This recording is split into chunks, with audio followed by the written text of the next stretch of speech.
శ్రీ గురుభ్యో నమః. హరి ఓం. భగవాన్ బాబావారి పాదపద్మాలకు అనేక నమస్కారాలు చేసుకుంటూ అందరికీ సాయిరామ్. నా పేరు శైలజ పాలెపు. నేను ఈరోజు మేధా సూక్తం గురించి నేను తెలుసుకున్నటువంటి విషయాలు అందరికీ చెప్పటానికి ప్రయత్నం చేస్తాను. ముందుగా గణేశాయ నమః, సరస్వత్యై నమః, శ్రీ గురుభ్యో నమః. ఈ మేధా సూక్తం అన్నది కృష్ణ యజుర్వేదంలోని తైత్తిరీయ అరణ్యకంలో ఉన్నటువంటిది. ఈ తైత్తిరీయ అరణ్యకంలోని అంత్యభాగంలో మహానారాయణోపనిషత్తు పొందుపరచబడి ఉన్నది. మహానారాయణోపనిషత్తులోని 41 నుంచి 44 వరకు ఉన్న అనువాకాలలో మేధా సూక్తం గురించి వివరించడం జరిగింది. ఈ మేధా సూక్తాన్ని పఠించే ముందర ఒక శాంతి మంత్రం ఉంది. ఆ శాంతి మంత్రాన్ని ఒకసారి పఠించి దాని అర్థం క్లుప్తంగా తెలుసుకుని తదనంతరం మనం మేధా సూక్తంలోనికి ప్రవేశిద్దాం.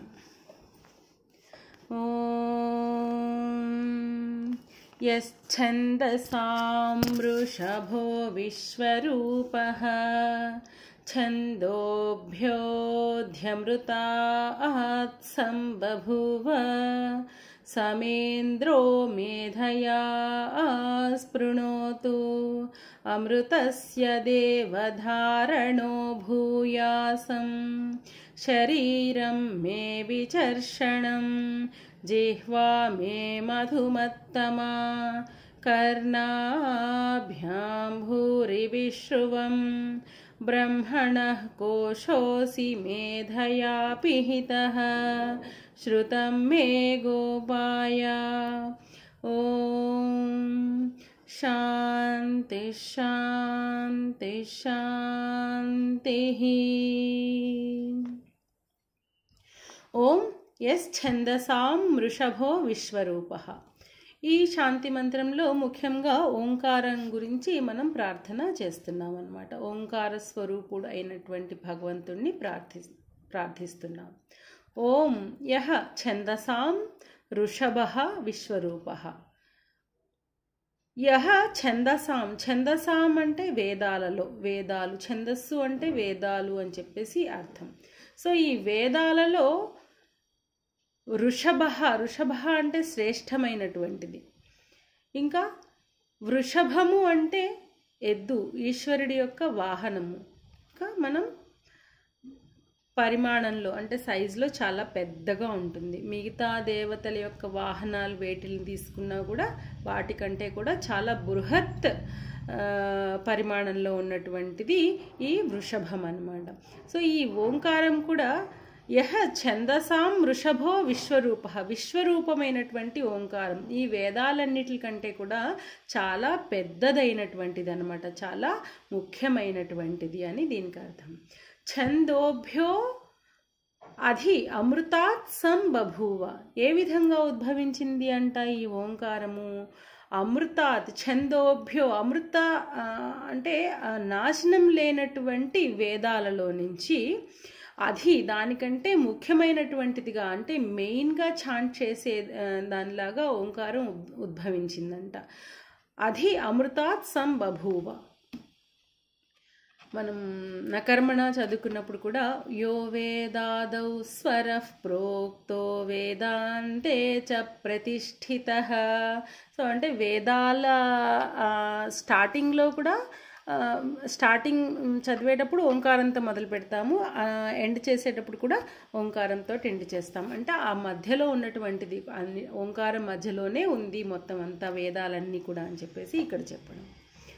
సಮೇంద్రో మేధయా స్పృణోతు సహ మే ఇంద్రః, సహ ఇంద్రః మే మేధయా స్పృణోతు.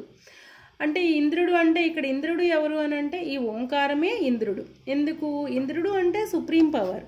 మనం ఇంద్రుడు తీసుకుంటే మనకి దేవతలకి అధిపతి, మనకి ఇంద్రియాలకి అధిపతి, పంచభూతాలకి అధిపతి. మిగతా రాజుల్లో తీసుకుంటే రాజుల్లోకెల్లా శ్రేష్ఠుడు అంటే రాజేంద్రుడు. అదే గజాల్లో కల్లా శ్రేష్ఠుడు ఎవరంటే గజేంద్రుడు. సో ఇంద్రుడు అన్నది ఏంటంటే అక్కడ ఆ యొక్క పవర్కి ఒక ఇదన్నమాట. సో అందుకని ఇక్కడ ఇంద్రుడు సమేంద్రో మేధయా స్పృణోతు అంటే ఇక్కడ ఈ వేదాలన్నిటికీ కూడా ఇంద్రుడు అయినటువంటి ఈ ఓంకార స్వరూపము నాకు మేధస్సుని కలిగించుకాక, మేధస్సుతోటి నన్ను అనుగ్రహించుకాక అని చెప్పేసి ఈ 3వ పాదం. అమృతస్య దేవ ధారణో భూయాసం అంటే ఓ దేవా, దేవుడిని అడుగుతున్నాం, నేను ధారణ పొందాలి, ధారణ చేసేలాగా అంటే ఈ అమృతత్వాన్ని పొందడానికి నాశనం లేనట్టు అంటే మనం ఈ మత్స్యలోకంలో ఉన్నాం, మనకంతా ఒక లిమిట్ ఉంటుంది, మనకి ఎండింగ్ ఉంటుంది.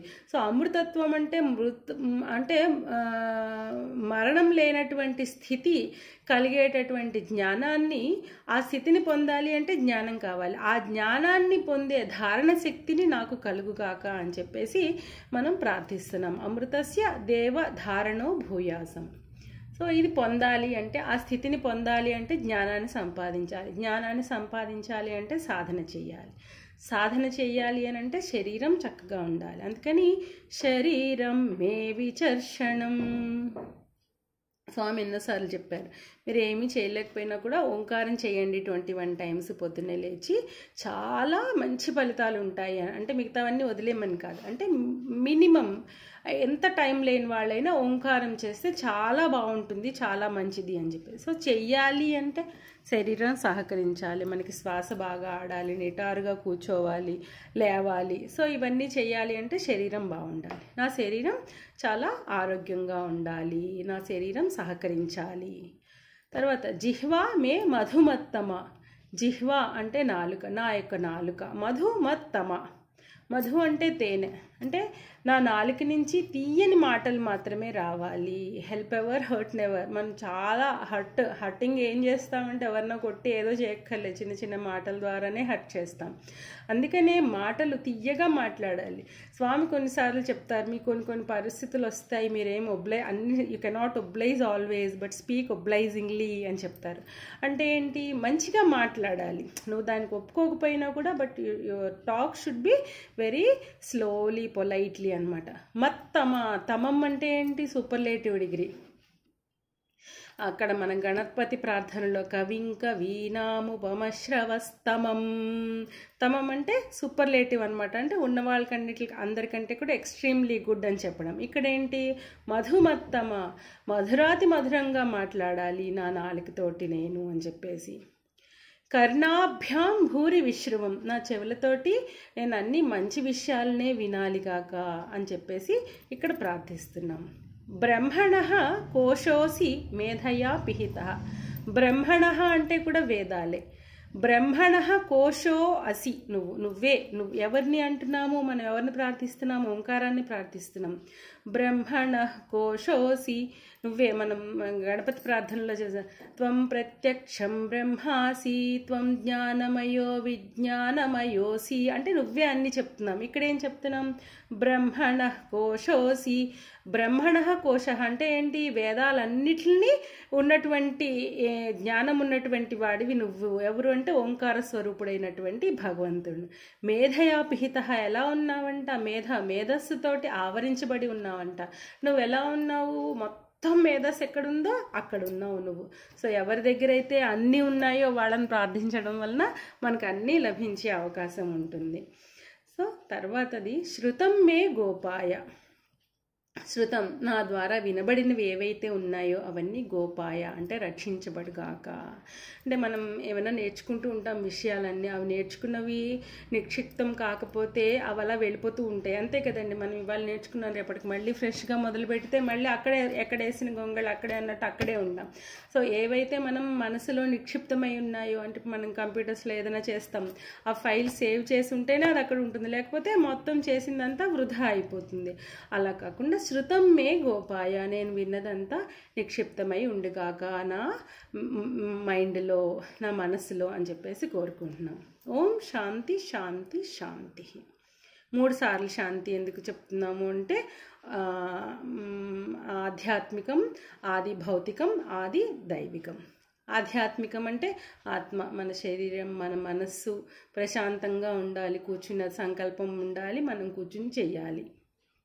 అంటే ఆరోగ్యం బాగుంటేనే కూర్చోగలుగుతాం, లేకపోతే లేదు. మనసు బాగుండాలి. ఆరోగ్యం ఉన్న మనసు ఎక్కడ ఉంటే అప్పుడు కూడా చేయలేం. సో మనసు శరీరం అన్నీ అక్కడ ఉండాలి. అది ఆధ్యాత్మికం. అది భౌతికం. భౌతికం అని అంటే మనము ఇక్కడ క్లాస్ వినడానికి కూర్చోగానే బెల్ కొడతారు, లేకపోతే ఇంకొక ఫోన్ రింగ్ అవుతుంది, లేకపోతే గ్యాస్ వాడు వస్తాడు, ఇలా రకరకాల ప్రాబ్లమ్స్ అనమాట. అలాంటివి ప్రాబ్లమ్స్, కరెంటు పోతుంది, ఇలా రకరకాల ప్రాబ్లమ్స్ వస్తాయి. సో ఇలాంటివన్నీ రాకుండా ఉండడానికి ఒక శాంతి. ఇంకా ఆది దైవికం అంటే ఏంటి? న్యాచురల్ కెలామిటీస్, బయట హోరున వర్షం లేకపోతే ఇంకోటి అలా ఏవి రాకుండా ఉండడానికి మనం 3 సార్లు శాంతి చెప్తామన్నమాట. ఇప్పుడు మనం మేధా సూక్తం గురించి ఒక్కొక్క మంత్రము చదువుతూ దానికి మీనింగ్ చెప్పడానికి ట్రై చేస్తాం. మేధాదేవి జుషమాణా న ఆగాద్విశ్వాచీ భద్రా సుమనస్యమానా త్వయా జుష్టానుదమానా దురుక్తాన్ బృహద్వదేమ విదథే సువీరాః. ఇది ఫస్ట్ మంత్రం. దీంట్లో ఫస్ట్ పాదం మేధాదేవి జుషమాణ నహ ఆగాత్ విశ్వాచి భద్ర సుమనస్యమాన. ఇక్కడ మేధాదేవి, మే ధారయతి ఇది మేధ. మే అంటే నాకు, నా అందు, ధా అంటే ధారయతి, నేను ఏవైతే నేర్చుకుంటున్నానో అవి నా యందు ఉండాలి. ధారణ శక్తి పొందాలి అంటే జ్ఞాపక శక్తి పొందాలి. జ్ఞాపక శక్తి ద్వారానే మేధస్సు ఉంటుంది. మేధావి అంటే ఏంటి? ఏకసంతాగ్రాహి. అది విన్నది విన్నట్టు అలా ఉండిపోతే ఆయన మేధావి అవుతారు. అలాగా ఏవి నేర్చుకున్నా అలా పద్యాలు శ్లోకాలు అలా వచ్చేస్తున్నాయంటే వాళ్ళు మేధావి. ఎలా ఉంటుంది? ఎప్పుడో చిన్నప్పుడు నేర్చుకుంది అలా ఉండిపోయింది. సో ఆ ధారణ శక్తి కలిగించేటటువంటి దేవి, ఓ దేవి, ఆవిడ ఎవరు అని అంటే ఎవరో కాదు, మనకి సరస్వతీదేవి. ఆవిడ గురించి చెప్తున్నా. జుషమాణ, ఆవిడ ఎలాంటిదంట? జుషమాణ ఆనందం కలిగజేసేటటువంటి ఆవిడ, సంతోషం కలిగజేసేటటువంటి ఆవిడ. విశ్వాచి అంటే సర్వజ్ఞురాలు. ఆవిడికి తెలియని విషయం అంటూ ఏదీ లేదు. విశ్వంలో ఉన్నటువంటి అన్ని విషయాలు అంత జ్ఞానం కలిగినటువంటి ఆవిడ విశ్వాచి. భద్ర, భద్ర అంటే మంగళదాయిని, శుభప్రదాయిని, మనకి క్షేమం చేకూర్చేటటువంటి ఆవిడ. ఇంకా సుమనస్యమాన, మంచి మనస్సు కలది. మంచి మనస్సు చాలా ఇంపార్టెంట్ కదండి, అందరికీ కూడా చాలా ముఖ్యమైనటువంటిది. మనస్సు ఉండడం కాదు, మంచి మనస్సు ఉంటేనే ఆ బుద్ధి ప్రేరణ కలిగి మంచి పనులు చేయడానికి వీలవుతుంది. సో ఆ మేధాదేవిని మనం ఆహ్వానిస్తున్నాం. ఆగాత్, ఓ మేధాదేవి ఆగాత్.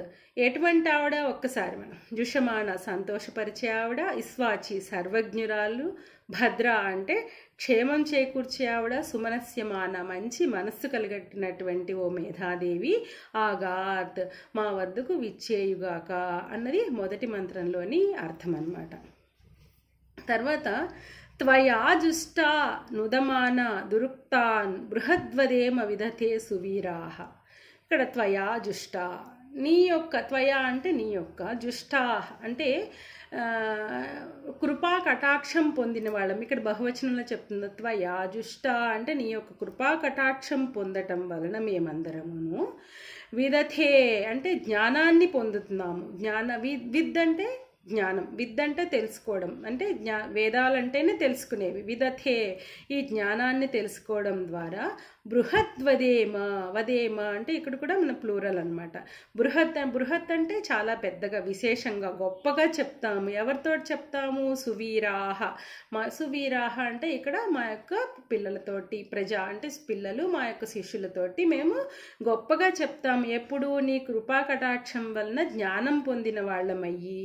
ఇక్కడ నుదమానా దురుక్తాన్ అని అన్నారు. ఇక్కడ ఏంటి అని అంటే, ఓకే పిలుస్తున్నాం ఫస్ట్ పాదంలో, ఓ తల్లి నువ్వు రా, సో నువ్వు వస్తే మేమేమవుతాము అని చెప్తున్నాం. దాని ముందర ఇక్కడ నుదమానా దురుక్తాన్, నుదమానా అంటే సంతోషిస్తూ ఉన్నామంట. ఎలాగా? ఫూలిష్ టాక్స్ తోటి, అంటే ఏంటంటే వ్యర్థంగా మాట్లాడే మాటలు, ఎందుకు ఉపయోగం లేని మాటలు మాట్లాడుతూ టైంపాస్ చేసేసుకుంటూ దురుక్తాన్ అంటే, ఉక్తాన్ అంటే చెప్పబడిన వాళ్ళు. ఎలాగా అంటే మాట్లాడడం కష్టం, నత్తి ఉంటుంది, పలకడం కష్టం, స్తోత్రాలు పలకడం కష్టం, అవి రావు, నోట్లోంచి సౌండ్ రాదు, రకరకాల ప్రాబ్లమ్స్ ఉంటాయి.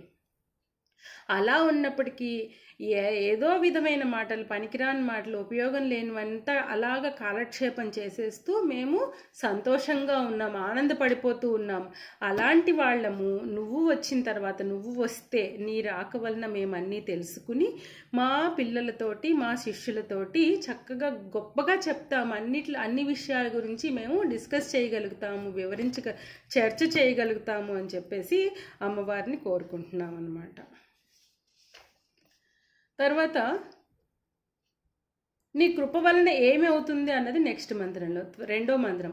త్వయా జుష్ట ఋషిర్భవతి దేవి త్వయా బ్రహ్మాగత శ్రీరుతత్వయా త్వయా జుష్టశ్చిత్రం విందతే వసుసానో జుషస్వద్రవిణో నమేధే.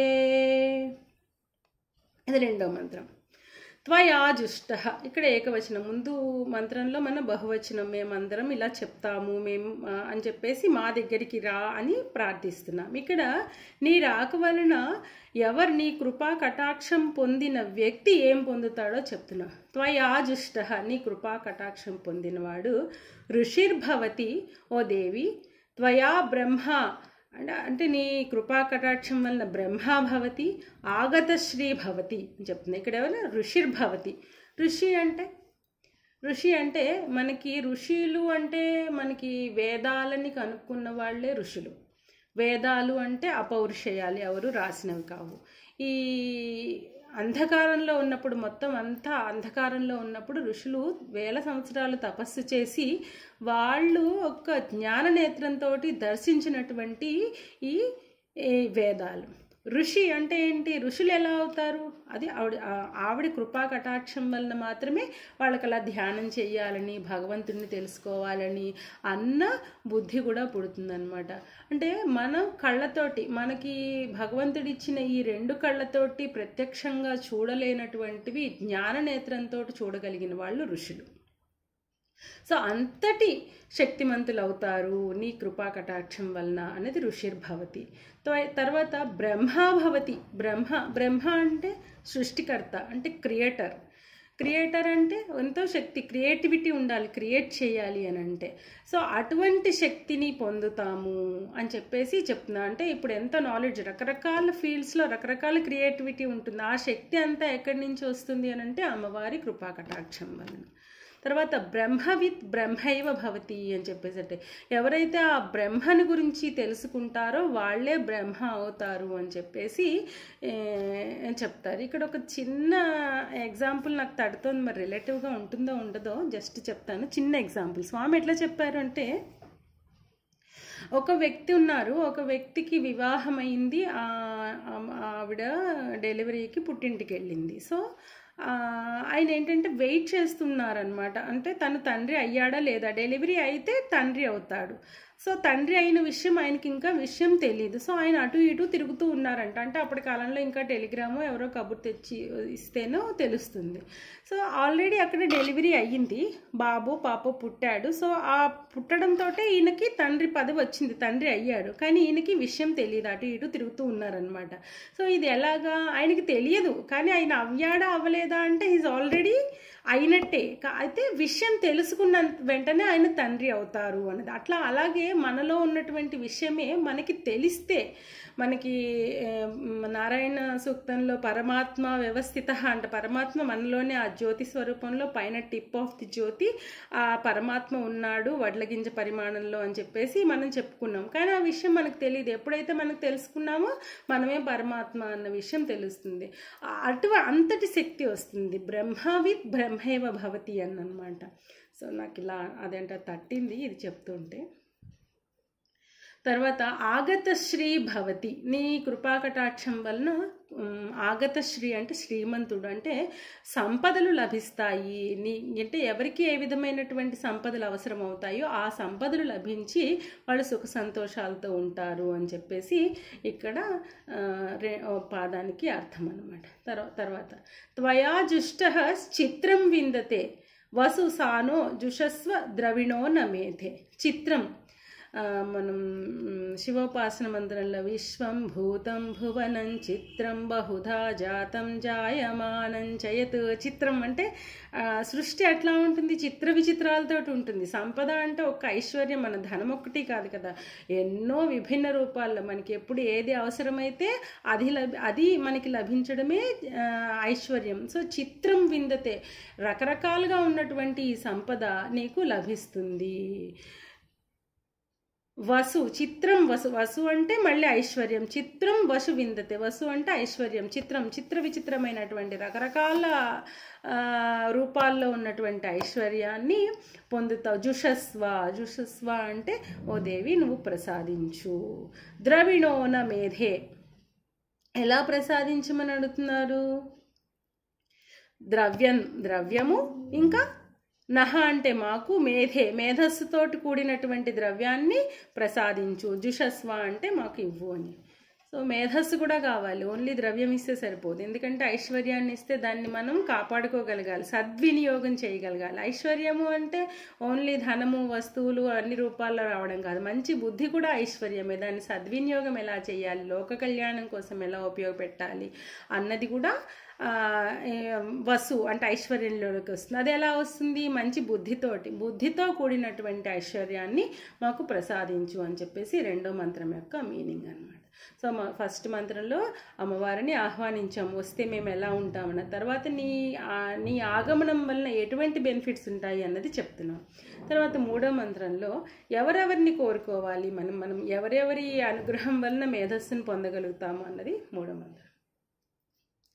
మేధాం మ ఇంద్రో దదాతు మేధాం దేవీ సరస్వతి, మేధాం మే అశ్వినా ఉభావా దత్తాం పుష్కరస్రజా. మేధాం మ ఇంద్రో దదాతు, ఇంద్రుడు అంటే ఇంద్రియాలకి అధిపతి. మనం ఏది అన్నా సాధించాలి అని అంటే మనకి సెన్సస్ కంట్రోల్లో ఉండాలి. సెన్సస్ కంట్రోల్ చేయగలిగితేనే మనం ఏదన్నా పొందడానికి అర్హత సాధిస్తాం. సో ఆ ఇంద్రుడు, ఓ దేవ మాలో ఉండి ఆ ఇంద్రియ శక్తిని ప్రసాదించి మేధస్సుని పొందేలాగా మమ్మల్ని అనుగ్రహించు అని చెప్పేసి మనం ఆ ఇంద్రుడిని కోరుకుంటున్నాం. తర్వాత మేధాన్ దేవి సరస్వతి, ఓ సరస్వతీ దేవి నీ యొక్క కృపా కటాక్షం వలన మేధస్సును ప్రసాదించు. ఇక్కడ ఏం చెప్తున్నాం? సరస్వతి అంటే ఇలాగా పారుతున్నటువంటి, సరస్సు అంటే పారుతూ ఉన్నటువంటిది అనమాట. ఇక్కడ ఏ విధంగా చెప్తూ ఉన్నామనంటే మంచి ఫ్లో అంటే నిరంతరము నీ గురించి తెలుసుకోవాలి, మంచి విషయాల గురించి అన్నటువంటి తాపత్రయం కలిగేలాగా నన్ను, అంటే ప్రజెంట్లో ఉండేలాగా ఫ్లో అన్నమాట. ఎప్పుడో నేర్చుకున్నాం, అయిపోయింది, అలా స్టాగ్నెంట్గా ఇప్పుడేమీ లేదు, అలా కాకుండా ఓ సరస్వతీదేవి, మేధాం దేవి సరస్వతి అంటే ఎప్పుడు నిరంతరము మనం ఏదో ఒకటి నేర్చుకోవాలి అన్న మనకి ఆ సంకల్పం ఉండేలాగా నువ్వు మమ్మల్ని ఆశీర్వదించు అని చెప్పేసి ఆ సరస్వతి మాతని కోరుకుంటున్నాం అన్నమాట. మేధాం మే అశ్వినౌ ఉభౌ ఆధత్తాం పుష్కరస్రజ. పుష్కరస్రజ అంటే మాలలు, తామర పువ్వులతోటి చేసినటువంటి మాలలు ధరించినటువంటి వాళ్ళు ఎవరు? అశ్వినవు అంటే అశ్విని దేవతలు. శరీరం మనుషుల్లాగా ఉంటుంది, మొహాలు అశ్వాల యొక్క మొహాలతోటి ఉంటారనమాట. ఇద్దరు అశ్విని దేవతల యొక్క వైద్యులు అనమాట. వాళ్ళిద్దరు విద్య కూడా అవసరం కదండి అందరికీ, ఆ మేధస్సు కూడా చాలా అవసరం, ఆ విషయం కూడా చాలా అవసరం అన్నమాట. సో అందుకని వాళ్ళ యొక్క ఆ వైద్యులు, దేవ వైద్యుల యొక్క మేధస్సు కూడా, మీ యొక్క మేధస్సును కూడా మా యందు నిక్షిప్తం గావించండి అని చెప్పేసి కోరుకుంటున్నాం. ఓన్లీ వైద్యులకే అవసరం అవుతుంది, మనకెందుకు అనుకోవడానికి లేదు. ఎందుకంటే ప్రతి వాళ్ళకి ఆరోగ్యం గురించి చింతన, ఏది తింటే ఆరోగ్యంగా ఉంటాము, ఏవి తినకూడదు, ఏ పరిస్థితుల్లో ఏవి తినకూడదు, ఇలాంటివి చాలా అందరికీ చాలా అవసరం అవుతాయి. సో అటువంటి జ్ఞానాన్ని మాకు ప్రసాదించు అని చెప్పేసి చెప్తున్నాం. చెప్తున్నాం. ఇక్కడ ఈ తామర పువ్వుల మాలని వేసుకోవడం వలన అంటే దీని ప్రాముఖ్యత ఏంటి అని అంటే, తామర పువ్వు అంటే ఎట్లా ఉంటుందండి, మట్టిలో నుంచి బురద నీళ్ళలోంచి ఎంత ఆ చుట్టుపక్కల వాతావరణం ఎట్లా ఉన్నా కూడా అది అంత ఫ్రెష్గా ఏ విధమైనటువంటి మాలిన్యము తనకు అందకుండా ఆ విధంగా పెరుగుతుంది. అంతటి ప్యూర్ అనమాట. సో మనకి వైద్యం కూడా అంత ప్యూర్గా ఉంటేనే మనం పూర్తి ఆరోగ్యంగా ఉంటాం. ఇంకా దాంట్లో చాలా ఔషధ గుణాలు ఉన్నాయి. ఆ తామర పువ్వు అంటే ఎంతటి శ్రేష్టమైనది అని అంటే మనకి లక్ష్మీదేవి, సరస్వతీదేవి, వినాయకుడు వీళ్ళందరికీ కూడా ఆసనంలాగా అది మనకి లోటస్ అన్నది ఎప్పుడు ఉంటుంది. ఇంకా విష్ణుమూర్తి యొక్క బొడ్డులోంచి అది వచ్చి బ్రహ్మదేవుడు పుట్టాడు. సో బ్రహ్మదేవుడు ఇది చేతిలో కూడా ఇది ఉంటుంది, తామర పువ్వు ఉంటుంది అనమాట. సో తామర పువ్వుకి ఎంతో విశిష్టమైనటువంటి ఇది ఉందన్నమాట మన దీంట్లో. అది మన యొక్క నేషనల్ ఫ్లవర్ కూడా లోటస్. సో ఈ తర్వాత మంత్రానికి, అప్సరాసు చ యా మేధ గంధర్వేషు చ యన్మనః, అప్సరాసు చ యా మేధ గంధర్వేషు చ యన్మనః, దైవీ మేధా సరస్వతీ సామా మేధా సురభిర్జుషతాగు స్వాహా. సో అప్సరాసు చ యా మేధ గంధర్వేషు చ యన్మనః. అప్సరాసు అంటే దేవ నర్తకులు, వాళ్ళకి ఉన్నటువంటి ఈ నాట్యకళ అంటే అంతే కదా, మొత్తం అంతా కావాలి. ఒక్క వింగ్లో ఉంటే సరిపోదు కదా ఈ మేధస్సు అన్నది, ఈ జ్ఞానం అన్నది. సో అప్సరసల ఎందు కలిగినటువంటి ఆ నాట్యకళ అది మాకు కావాలి. ఇంకా గంధర్వేషు చ యన్మనః, వాళ్ళ యొక్క మనసుల్లో ఉన్నటువంటి గాంధర్వం యొక్క కౌశలం, దాని యొక్క అంటే దాని అంటే విశేషం, దాని యొక్క మెళకువలు అంటే దానికి మించింది ఏనికి లేదు కదా. సో అంతటి శక్తిని, అంతటి మేధాశక్తిని, మీ మనసుల్లో ఉన్నటువంటి మేధాశక్తి కూడా మాకు కావాలి అని చెప్పేసి కోరుకుంటున్నాం. ఇక్కడ దైవీం మేధా సరస్వతి, మళ్ళీ దైవీం మేధా సరస్వతి పైన ఉంటుంది మేధాన్ దేవి సరస్వతి అని.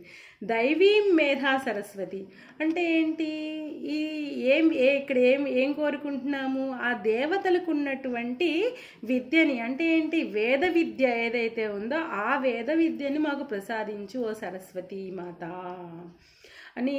ఎవరిని, సామాం మేధా జుషతాగు స్వాహ. ఉగ్గు అన్న సౌండ్ ఎప్పుడు వేదాల్లో కంజంక్షన్కి జుషతాం అన్నది అక్కడ పదం అన్నమాట.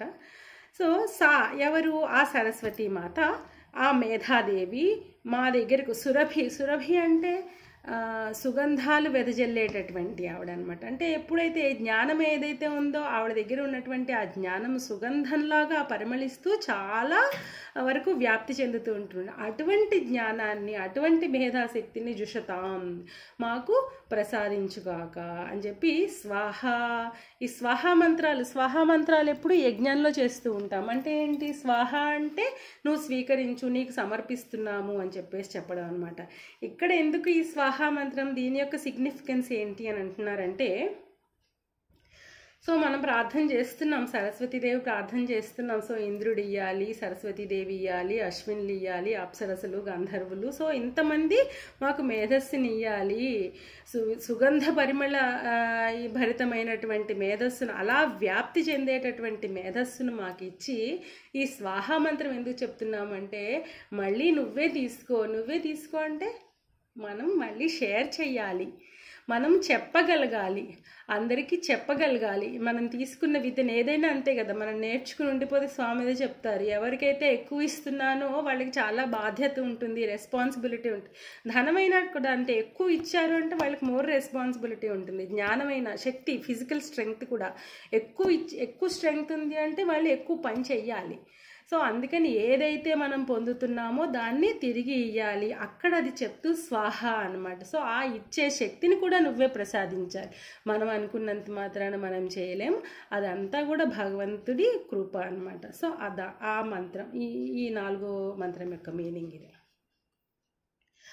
ఆమాం మేధాసురభిర్విశ్వరూపా హిరణ్యవర్ణా జగతి జగమ్యా ఊర్ధ్వమూలమధోక్షజ ఊర్జస్వతి పయసా పిన్వమానా సా మాం మేధా సుప్రతీకాజుషంతాం. ఆ అంటే ప్లీజ్ కమ్, ఆన శృణ్వన్ అని మనం గణపతి ప్రార్థనలో ఆ అంటే ప్లీజ్ కమ్, మాం నా దగ్గరికి రా అంటున్నాం. ఎవరిని అంటున్నాము? మనం ఎవరి గురించి అయితే ప్రార్థన చేస్తున్నామో ఆ అమ్మవారిని అంటున్నాం. మేధా సురభి అంటే ఎవరు? సురభిర్ విశ్వరూప అంటే విశ్వమంతటిగా అంతా ఉన్నటువంటి. సురభి అంటే పరిమళాలతో వెదజల్లుతూ ఉన్నటువంటిది అనమాట, వ్యాప్తి చెందినటువంటిది. అంతే కదండి, మనం మొత్తం విశ్వమంతా ఎక్కడెక్కడైతే ఎంతటి విజ్ఞానం ఉందో అంతా ఆవిడ యొక్క కృప, ఆవిడ యొక్క కటాక్షమే. అందుకనే విశ్వరూప, సురభిర్ విశ్వరూప. ఇంకా హిరణ్యవర్ణ ఎలా ఉందంట? హిరణ్యమేనంట, బంగారు వర్ణం తోటి ఉన్నటువంటి అక్షరాలు కలిగినటువంటి ఆవిడ. హిరణ్యం అంటే హితమైనది, రమణీయమైనది అంటే మంచిది, మనకి మంచి చూడడానికి చాలా బాగుంటుంది అండ్ మనకి చాలా మంచిని కూడా చేస్తుంది అనమాట. అంటే అంతటి జ్ఞానం, అంతటి మంచి జ్ఞానం కలిగినటువంటి వాడ హిరణ్యవర్ణ. ఇంకా జగతి జగమ్య, జగత్ అంటే జాయతే గచ్చతి ఇది జగత్. జగత్ అంటే ఇలా వస్తూ వెళ్తూ ఉండేది జగత్ అనమాట. సో ఈ జగత్ గమ్యము అంటే ఏంటి? మన గమ్యం ఒకటి ఉంటుంది. సో అక్కడికి చేరాలి, ఇక్కడికి చేరాలి, ఇది గమ్యం అనమాట. సో జగమ్య, జగత్తుకి అంతటికి గమ్యమైనటువంటి ఆవిడ అనమాట. అంటే అందరూ చేరదగినటువంటి స్థానము ఆవిడనమాట. ఊర్జస్వతి, సో అందరూ చేరగలిగినటువంటి స్థానము ఆవిడ. మేధస్సు ఇచ్చేది, విశ్వరూపమైనటువంటిది హిరణ్యం. ఇంకా ఏం చేస్తుంది? ఊర్జస్వతి. ఫైనల్గా ఏం చేయాలన్నా బాడీ నిలబడాలి. బాడీ నిలబడాలి అని అంటే మనం ఆహారం తీసుకోవాలి. ప్రతి పూట ఆహారం తీసుకుంటేనే కానీ మనం శరీరం నిలవదు. ఈ శరీరం నిలబడాలి అని అంటే ఆ ఫుడ్ ఎలా ఉండాలి? మంచిగా చేసుకుందాం, ఎన్నిసార్లు తిన్నా మనకు మళ్ళీ అబ్బా టేస్ట్గా ఉంటే బాగుంటుందని అనిపిస్తుంది. సో ఊర్జస్వతి అంట. ఊర్జస్వతి అంటే రుచిని కలిగించేటటువంటి వాడు, మనం తీసుకునే ఆహారానికి రుచిని కలిగించేటటువంటి ఆవిడ ఊర్జస్వతి. పయసా పిన్వమాన, పిన్వమాన అంటే మనల్ని పోషించేటటువంటి ఆవిడ. పయస అంటే పాలతోటి వివిధ రకాలైనటువంటి రసాలతోటి, ఊర్జస్వతి రుచికరమైనటువంటి పదార్థాలతోటి, పిన్వమాన మనల్ని పోషించేటటువంటి ఆవిడ. సా అంటే ఆవిడ. మాం సుప్రతీకాజుషంతాం, ఏ విధంగా మనల్ని ఆశీర్వదించమని కోరుతున్నాము? సుప్రతీక, సు అంటే శుభమైనటువంటి, ప్రతీక అంటే చిహ్నం. అంటే మంచి వదనంతో, మంచి ఫేస్ తోటి నవ్వుతూ ఉన్నటువంటి మనకి ఎప్పుడైనా అంతే కదా, నవ్వుతూ ఉంటే మనకి అమ్మయ్య ధైర్యంగా ఉంటుంది, మనం ప్రశాంతంగా ఉన్నాం, వాళ్ళు బాగున్నారని చెప్పి. సో సుప్రతీకాజుషంతాం, మంచి వదనంతో మమ్మల్ని ఆశీర్వదించు తల్లి, మా దగ్గరికి విచ్చేసి అని చెప్పేసి ఈ 5వ మంత్రంలోని మీనింగ్ అనమాట. తర్వాత మై మేధాం మై ప్రజాం మై అగ్నిస్తేజో దధాతు. ఓ అగ్నిదేవుడా, మై మేధాం నాకు మేధను ప్రసాదించు, మై ప్రజాం నాకు ప్రజలు అంటే సంతానం, ప్రజలను ప్రసాదించు. అగ్ని తేజో దదాతు, అగ్ని అంటే మనకు అగ్ని ఉంటేనే కదా మనం బేసిక్ టెంపరేచర్ మెయింటైన్ అవుతూ ఉంటేనే మనము లివింగ్ బీయింగ్ అనమాట, మనం ఉన్నట్టు. సో తేజస్సు అని అంటే మనకి వెలుగు, కాంతి, అది దాన్ని ప్రసాదించు. ఉట్టి ఉంటే సరిపోదు, తేజస్సు ఉండాలి, కాంతి, మనం వైబ్రెంట్గా ఉంటేనే మనం ఏమన్నా చేయగలుగుతాం. సో అది దధాతు అంటే ఇవ్వు, ఇచ్చి మళ్ళీ దాన్ని నా దగ్గర ఉండేలాగా. దధాతు మనం గణపతి అద్దరు చేసిన అవధాతారం, అవ అంటే రక్షించు, దాతారం అంటే ఇచ్చేవాడిని, ధాతారము అంటే దాన్ని ధరింప చేసేవాడిని. ఇక్కడ దధాతు అంటే నువ్వే ఇయ్యి మాకు ఆ శక్తిని, మేధాని, ప్రజలని, తేజస్సుని అంతా ఇయ్యి, దధాతు ఇచ్చి మళ్ళీ నా యందు ఉండేలాగా సంరక్షించే బాధ్యత కూడా నీదే దధాతు అంటే. తర్వాత మయి మేధామ్మయి ప్రజామ్మయి ఇంద్రియం దధాతు. ఓ ఇంద్రదేవ, నాకు మేధస్సుని, నాకు సంతానాన్ని ఇచ్చి ఇంద్రియ శక్తిని కూడా ప్రసాదించు అని చెప్పేసి కోరుకుంటున్నాం. మయి మేధామ్మయి ప్రజామ్మయి సూర్యో భ్రాజో దధాతు. ఓ సూర్యదేవుడా, మేధస్సును ఇంకా నాకు సంతానాన్ని ప్రసాదించి సూర్యో భ్రాజో దధాతు అంటే వీరత్వాన్ని అనమాట. అంటే భయం లేనటువంటి, అంటే శత్రువులు లేకుండా ధైర్యంగా ఎదుర్కొనేటటువంటి శక్తిని, అంటే నా శత్రువులు యందు ఆ భయాన్ని పెట్టు, భయాన్ని వాళ్ళ యందు పుట్టించు అంట. ఇప్పుడు శత్రువులు అంటే బయట ఎవరో ఉండరండి, మనలోనే ఉంటారు. సో మనలోని శత్రువుల్ని అంతమొందించి మనము ధైర్యంగా ఉండేటటువంటి శక్తిని మనకి ప్రసాదించమని చెప్పేసి ఈ ఆఖరి మంత్రంలో కోరుకుంటున్నాం అన్నమాట. హంస హంసాయ విద్మహే పరమహంసాయ ధీమహి తన్నో హంస ప్రచోదయాత్. హంస అంటే సరస్వతీదేవి యొక్క ఇది వాహనం, అక్కడ ఉంటుంది ఆవిడ యొక్క ఇది అనమాట. ఎలా ఉంటుంది? తెల్లగా ఉంటుంది, అందంగా ఉంటుంది. ప్యూర్ తెలుపు అంటే అందంగా ఉంటుంది, ఎంతో బాగా నడుస్తుంది, హంస నడకలు అంటాం. ఇంకా ఉన్న స్పెషల్ క్వాలిటీ హంసకు ఉన్నటువంటిది పాలని నీరుని వేరు చేయగలిగినటువంటి శక్తి కలగదన్నమాట. అంటే మనకి ఎటువంటి శక్తి కలగాలి? పాలు నీరుని వేరు చేయడం అంటే మంచి ఏంటో చెడ్డ ఏంటో మనం గుర్తించగలిగి వర్తించగలిగితే అంతే మనకి లైఫ్ చాలా ఈజీగా ఉంటుందన్నమాట. సో అటువంటి విద్మహే హంసాయ విద్మహే అనమాట, ఆవిడని ప్రార్థిద్దాము. పరమహంసాయ ధీమహి అనమాట, పరమహంసాయ ధీమహి మనం ధ్యానిద్దాము. తన్నో హంస ప్రచోదయాత్, ఆ యొక్క శక్తి మా బుద్ధుల్ని ప్రచోదింప చేయుగాక. ఆ సరస్వతీ మాత, మేధాదేవి అని చెప్పేసి మనం కోరుకుంటున్నాం. ఓం శాంతి శాంతి శాంతి. సాయిరామ్ అండి. నేను తెలుసుకున్నది చెప్పడానికి ప్రయత్నం చేశాను. నాకు చాలా నచ్చింది. మామూలుగా చదివేసేయడం కంటే కూడా ఇలా మీనింగ్ తెలుసుకుంటే అబ్బా ఎంత మీనింగ్ ఉంది అది ఇంట్లో అనిపించింది. ఎప్పుడైతే తెలుసుకున్నానో చెప్పాలి అని చెప్పేసి ఒక తాపత్రయం. నాకేదో చాలా వచ్చేసు అని చెప్పడం కాదండి, తెలుసుకున్నది అందరికీ చెప్పాలన్నదే తాపత్రయము. ఇదన్నీ చాలా ఆడియోస్ విన్న తర్వాత సంగ్రహంగా నాకు తెలిసినంత వరకు చెప్పడానికి ప్రయత్నం చేశాను. సర్వం శ్రీ సాయేశ్వర అర్పణమస్తు. సమస్త లోకా సుఖినో భవంతు. ఓం శ్రీ సాయిరామ్. తప్పులుంటే క్షమించవలసిందిగా స్వామిని ప్రార్థిస్తూ అందరినీ కూడా ప్రార్థిస్తున్నానండి. సాయిరామ్.